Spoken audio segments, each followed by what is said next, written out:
Praise the Lord. देवाच्या सामर्थ्य प्रेझेन्समध्ये परत एकदा मी तुम्हाला वेलकम करते. हालेलुया.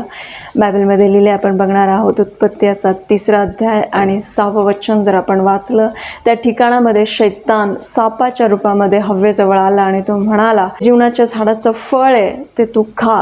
आणि हव्वेने पाहिलं झाडाचं फळ दिसण्यास सुंदर आहे आणि तिने ते फळ खाल्लं. Praise the Lord. जे फळ तात्पुरतं डोळ्याला आनंद देणारं होतं, हवेने ते फळ ज्यावेळेस खाल्लं तिने श्राप स्वतःवरती घेतले.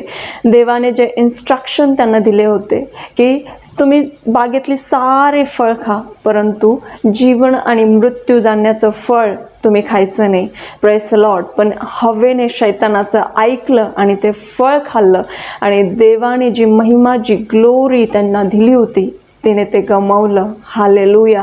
त्याचप्रमाणे ज्यावेळेस आपण देवाने दिलेले वचन पूर्णपणे पाळत नाही, देवाने दिलेले इन्स्ट्रक्शन पाळत नाही, क्षणिक सुखासाठी, थोड्या वेळाच्या आनंदासाठी ज्यावेळेस आपण देवाचे वचन मोडतो, हालेलुया, आपण शरीराचं ऐकतो, आपल्या मनाचं ऐकतो, आपल्या डोळ्यांचं ऐकतो, जे आपल्याला क्षणिक आनंद देतात, आणि आपण हे विसरून जातो की देवाने आपल्याला काही इन्स्ट्रक्शन दिलेले आहे, काही लिमिट दिल्याच्या आत राहून परमेश्वर आपल्याला एक महिमामय जीवन देऊ इच्छितो.